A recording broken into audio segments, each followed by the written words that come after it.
Tov. Today's daf yomi is dedicated for Shmira for the Chayalim, Atzalah for the Shviyim, and Yeshua for Am Yisrael on the Feast Sarah. We're going to start on the bottom of Tzadik Ches on the base, 4 lines from the bottom. Since we were talking about the fact that if you sell basically a house or you contract to do a house, how you determine the height, and it's based upon the size of the heichal, the size of the height of the base of Mikdash. That's how we made the calculations. So for this reason, the Gemara is going to tell us a little bit of Agadata as it relates to the base of Mikdash. So on the bottom of 98b, 4 lines from the bottom, the Gemara tells us a story. Rabbi Chanina Nafik l'Kiryasa. Rabbi Chanina went out to the cities, the Kiryasa, the cities, and he Ramule Kraya Adadi, the people in the towns. They said to Rabbi Chanina, "We have 2 contradictory psukim. We want you to explain it to us." It says when Shlomo was building the base of Mikdash, Rabbi Asher Bana Amel Shlomo Hashem Shishim Ama Arko. The base of Mikdash was 60 amos long, i.e., the Heichal was 40 amos, and the Kodesh Kodashim was 20. The Esrim Rachbo was Shloshim Ama Komos. It was 20 amos wide and 30 amos high. And it says in front of the Holy of Holies, Esrim Ama, or the Kodesh Kodashim, the Holy of Holies, was 20 amos long. Ve'esrim ama rachav, 20 amos wide. Ve'esrim ama komoso, and 20 amos high. And so how could it be that in one version, the sanctuary itself is said to be 30 amos high?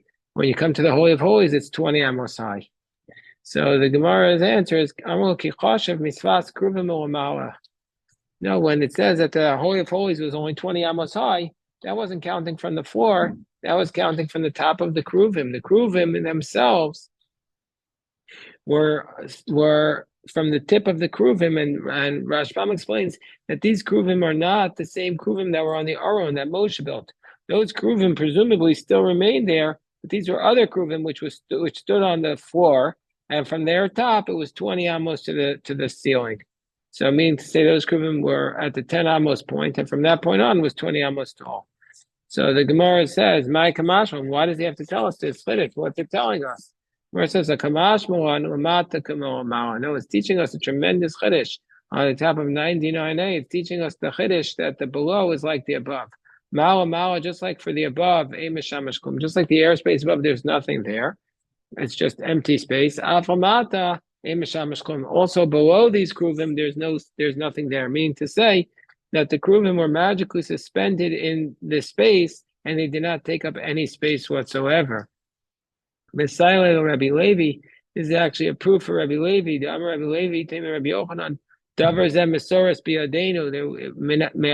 We have a tradition in our hands from our forefathers. Malcolm Aaron Kruvim Eno Menamida, that the space of the ark and the Kruvim, they actually don't take up any space in the Holy of Holies. They don't take up any space at all. That they're not part of the measure. They don't take up any measure. And indeed, we learned in a brisa that proves this idea. Aaron Sha'asa Moshe, the ark that Moshe made, was Yeshlo Revach Esra Amos, called Ruach V'Ruach. It was 10 amos. Had a space of 10 amos in every direction. How could that be? How could that be? The whole heichal, the whole dvir, the whole Holy of Holies was only 20 amos in each direction. So where was the ark? The ark didn't take up any space. So it must be that the ark, Eno Min Amida, didn't take up any space. And indeed, the Gemara says about the Keruvim, Amar Rabbanai, Amar Shmuel, Keruvim b'nei Seinom. And so too the Keruvim were miraculously standing, as it says, Chamesh amos kenaf hakruv hachas, Chamesh amos kenaf hakruv hashenis, that each of the wings were 5 amos. That's Eser amos mikatzos kenafav v'akatzos kenafav. Each cherub was 10 wings, the wingspan of 10 amos, and there were 2 of them. And Gufayo. So where was their bodies? Where were their bodies standing? If the wings space was 10, and then you have presumably the wings come off from the body, so there's no space for the bodies because the whole Kodesh Kodashim was 20 amos. So where were the bodies? So it must be they didn't take up any space. Kruvim were miraculously not taking up any space. The Gemara presents 5 challenges to this. It does not accept this idea. Gemara says, that doesn't mean anything. Dilma bolting katarna golan. Avokami. Maybe they were coming out from the backs, and so therefore they weren't coming out from the edges. They were coming out from their backs of the chickens like that, and so therefore they were able to. The body was able to be right underneath the wing. So that's not a proof. And maybe the two wings were overlapping. They were not right opposite each other. Maybe they were diagonal. They were facing diagonal. Like Rashbam has a picture of that, how they could have been on a slant, and then it wouldn't have been a problem. So maybe at the top, the temple was wider. The Holy of Holies maybe got wider at the top. So again, another attempt to say that this is not correct. Maybe the wings were bent. Maybe when they're stretched out, they're tenamos. Who says that they were? Who says that they were stretched out?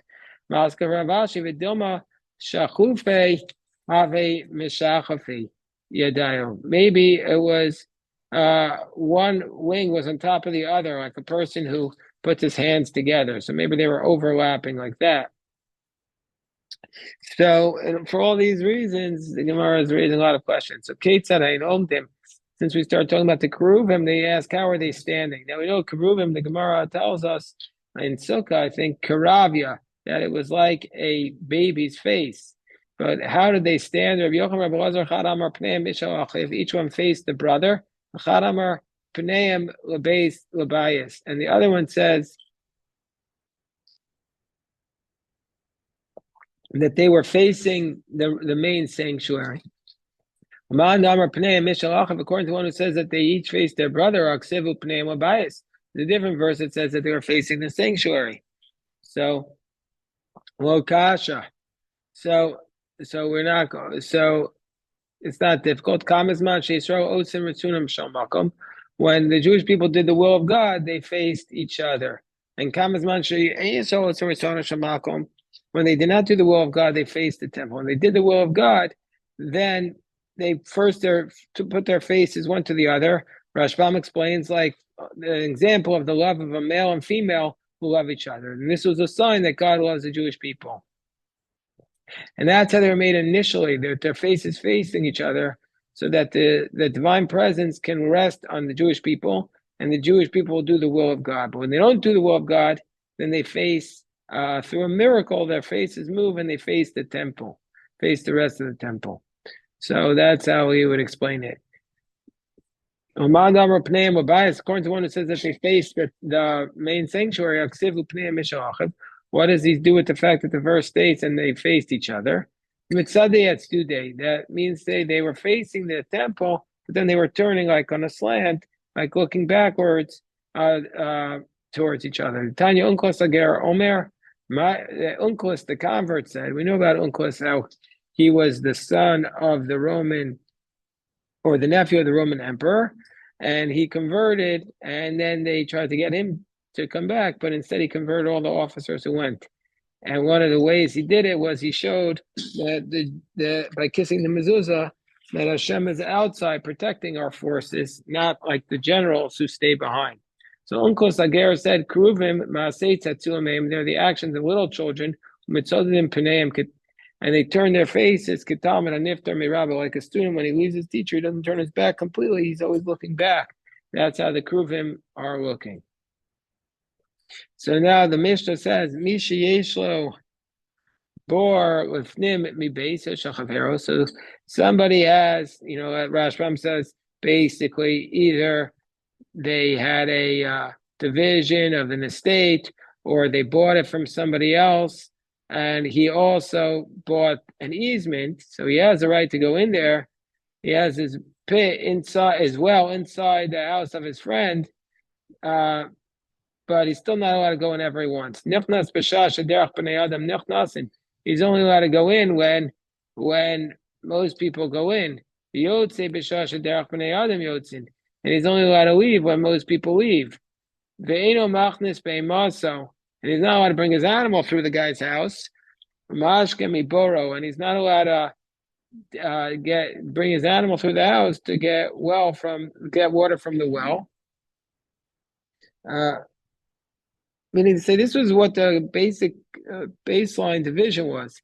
Not that they could come in there whenever they want. That you can get it at the normal times. Uh, so he can't bring his animal in to drink. He has to bring the water from inside outside to the animal. And each one of them makes uh, um, a lock. The owner of the well makes it because he doesn't want the guy who lives in the house to drink from his well. And the owner of the house makes it uh, so that uh, he doesn't want, and we'll see why. He only wanted, he's not going to let him come into the house unless he's there, and we'll see why. What's the well? What's the lock for? So Amar Rabbi Yochanan, Shneim Labor. Both of them, the locks go on the well. Why are the locks there? Bishlam Abalabor. I understand why the owner of the well puts his lock on the well. Bailish Tamure Maya Debore. He needs to protect his water, the water of the well. Why does the owner of the house need a lock on the other guy's well? Amar Rabbi Lazar, Mishum Chashad Ishto. Rabbi Lazar says because he's suspicious about the wife, meaning to say the guy's not going to be able to come into the house unless the owner of the house is there, and so therefore he's this way. This way, he's not worried that the other guy's going to be hanging around with his wife. So that's the way. That's the way most understand it. The Meiri gives a different explanation. The Meiri says he doesn't want to suspect his wife that she's being sinful with the owner of the well. Okay, so now, next Mishnah. Next Mishnah is similar.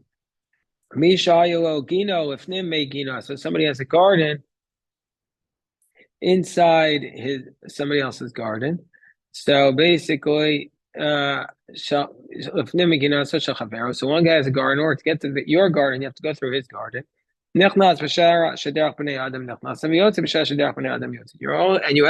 allowed to go, but only at the time when other people typically would go. And you can't bring the merchants through the other guy's property into your property. That you're not allowed to do. And also, you can't use it as a shortcut because you're only allowed to go in there to get your garden, but not to do the other. That was the basic terms. That you're not allowed to do all your other stuff through there. Meaning the right to access was only for the things that were needed for that garden, not for other things. And the outer guy, he has the right, even though you have right to access the property, he still has the right to plant the seeds on there and to cultivate it. Those only derech midas, but let's say he has an easement on the side, midas shneyan, and both of them agree to that. So in this case, they both agree to a pathway from the side. Then he can go in and out whenever he wants. He can bring in the merchants. And he can't, but he still can't use it as a shortcut. He still can't use it as a shortcut. The Ritva says, no, we have a different version that says you can. So that's a question. Why can't he use it as a shortcut? Fine.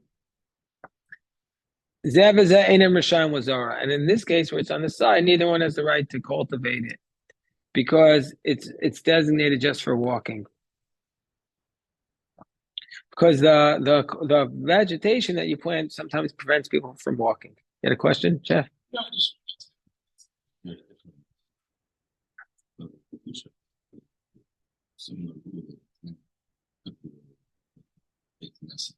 Yeah. You can't use a Beit Knesset as a kapandria, as a shortcut.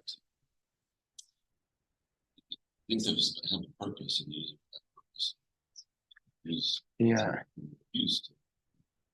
Right? Very nice. Okay, you know how to use a Beit Knesset as a kapandria. Amar Rav Yehuda.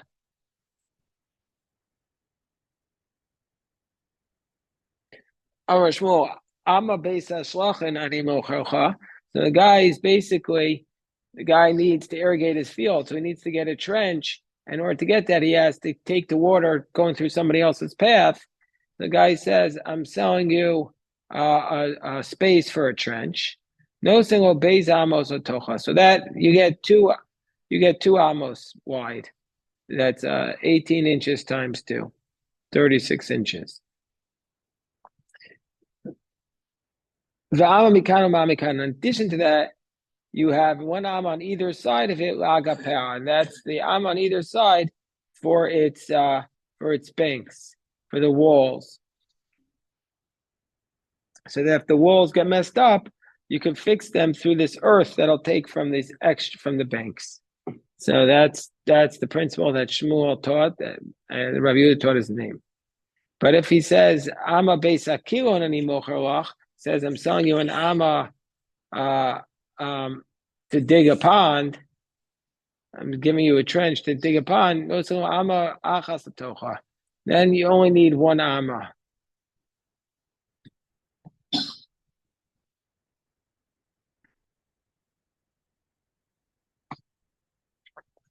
Basically, for a pond, you don't need as much water to get there. So therefore, you only need one Amma. And a half Amma on each side for its banks. Okay, so the banks on the side, who gets to cultivate them? Rav Yehuda Mashmol Ba'asad. He says the owner of the field gets to cultivate them. Nachman Mashmol Ba'asad, the owner of the field, he doesn't get to sow them, notam. He plants their saplings. According to the first approach, it says that he can even sow them with seeds. For sure, he can plant saplings there, because saplings are more damaging for the because the seeds are more damaging for the irrigation stream. When he says he can plant saplings, because the seeds are going to like spread out and they make a problem, and it could ruin the pond. Okay. So then, let's say you have a stream of water and its banks got ruined.